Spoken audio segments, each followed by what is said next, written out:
Great, excellent. So, Jeff, that was a very informative presentation, and I think there's a lot of data involved there that's really crucial to the thinking and the development of mass timber industry and moving forward, thinking about the types of questions and the types of answers we need as designers and developers and contractors using mass timber. Um, What's really important is that we do start to ask a few questions, and forest certifications are strategically important to the mass timber industry and its growth and how we approach the carbon metric in our construction and our building. Carbon storage really starts in the forest, and therefore carbon certifications, or sorry, forestry certifications are essential. The life cycle of wood products really begins with the growth of the trees, and so the consideration of carbon flows in forest ecosystems is really essential. And it's the only way to accurately understand the climate impacts of the wood products that we use. Um, things like reforestation, things like methods of forestry, certainly some visual images of what that looks like in reality. And when we're thinking about designing with wood, are we thinking about these types of things and these impacts? Are our forests going to be truly sustainable? Sustainable forestry is really vital to preserving the forest ecosystem that is ultimately going to be the carbon sequestering application. One recent study that's really interesting to me and stood out, and I wanted to make sure I included, is about 50 to 70% of all sequestered carbon is really delivered to the tree roots.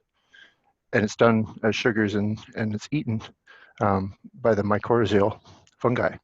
So the fungi exist in forests and in managed forests, and we're lucky to have those types of managed forests in BC. And maintaining that fungi, maintaining that ecosystem, maintaining the forest, even after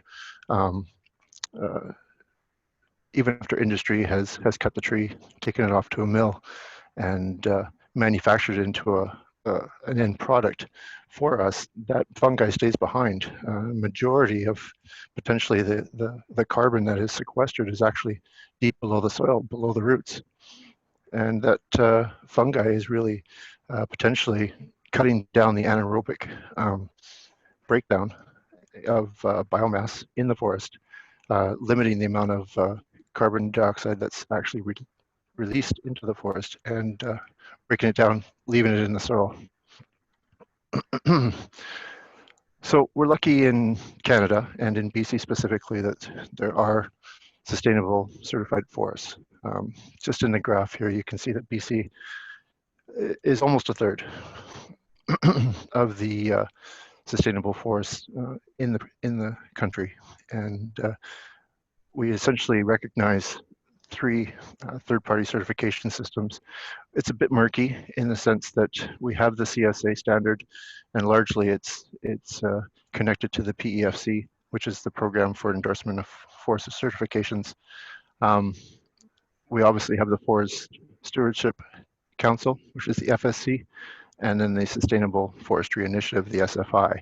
So all three are really great certification processes. Some are more rigorous than others. Certainly there are some differences in protocol, but ultimately all of them include a chain of custody.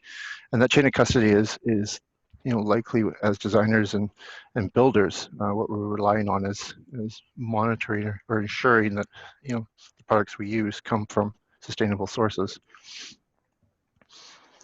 Just a quick graph here and showing the fact that BC is somewhat of a leader, not only in Canada, but across the world.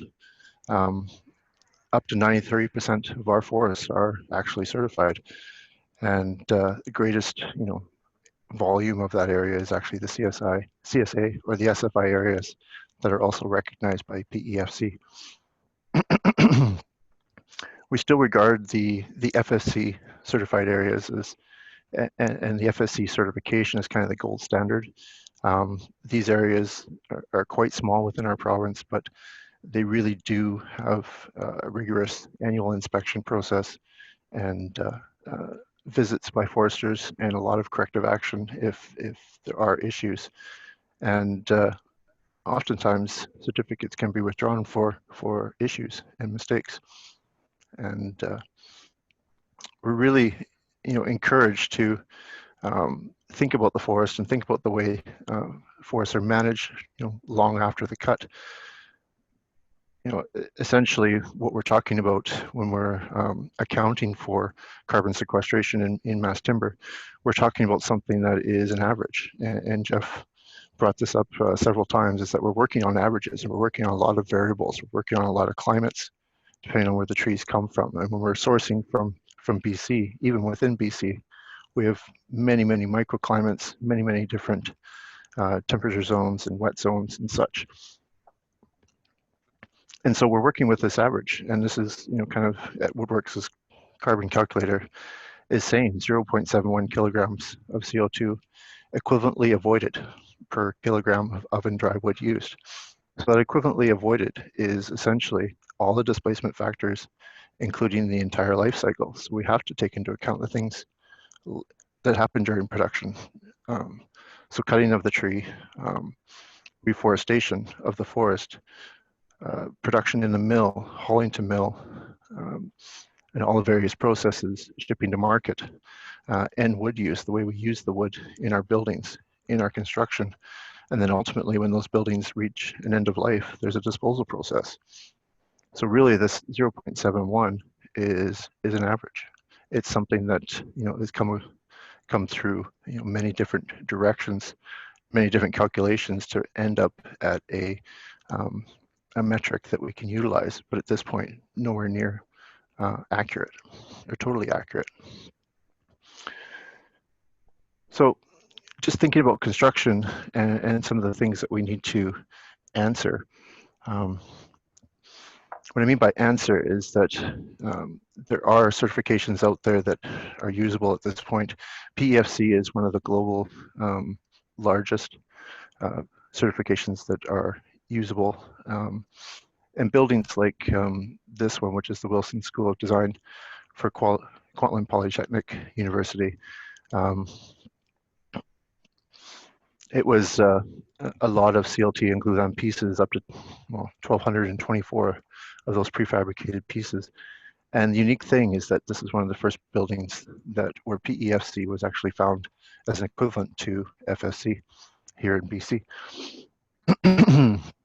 Lots of big glulam beams in here, some of them up to 14, 17 meters long. And essentially the building came together and it was sourced from Austrian wood. Now, many people will probably say, why Austrian wood versus BC wood? But at the time, assuming that the forest certification, the PEFC, and the chain of custody, the wood was able to be imported with that chain of custody. And it was verified that the wood used was actually from a sustainably managed forest.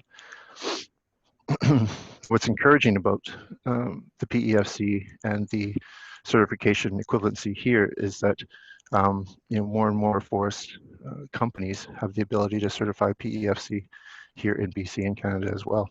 And so it's opening the door for our industry to kind of copy the model of mass timber fabrication and manufacturing that has been commonplace in Europe and is generally regarded under the PEFC certification.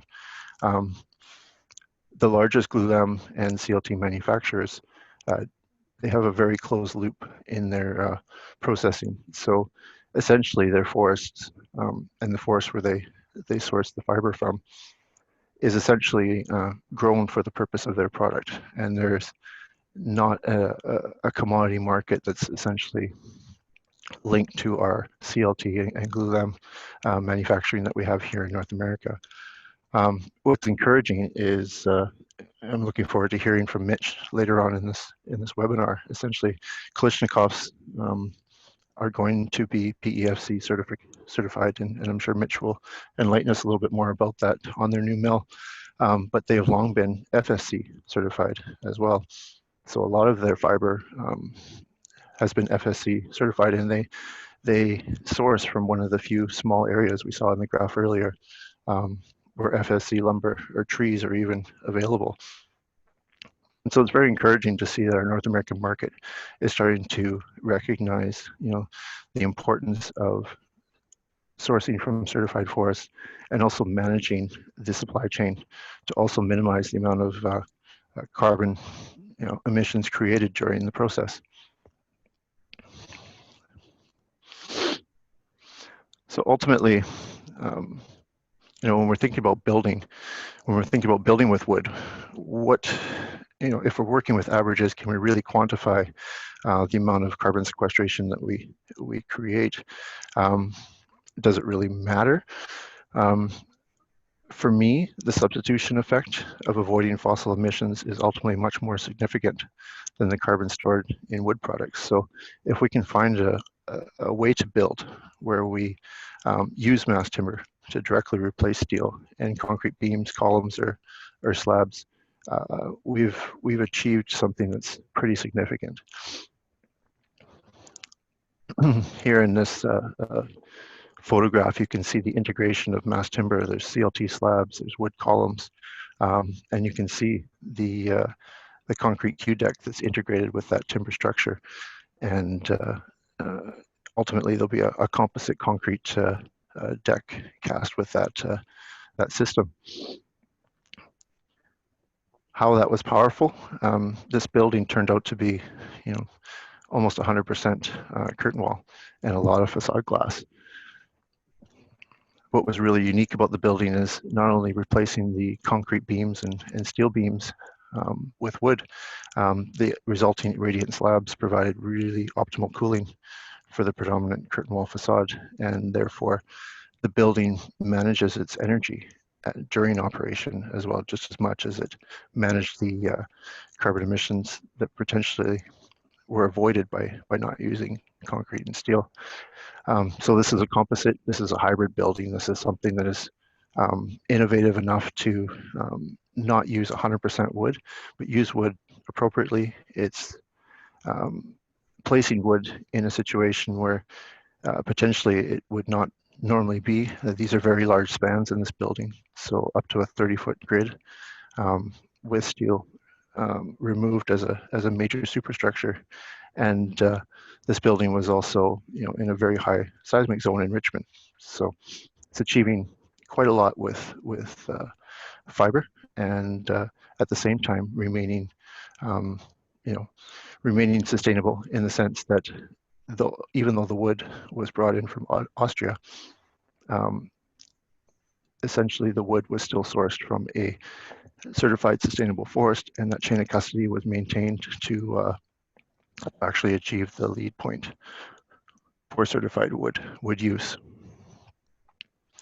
And so just at this point, trying to be a little bit more brief to let it kind of catch us up. So Anthony, I'm going to just kind of cut the presentation there, because I know we got to make up a bit of time, and certainly would love to take questions at this point if there's anything specific for myself.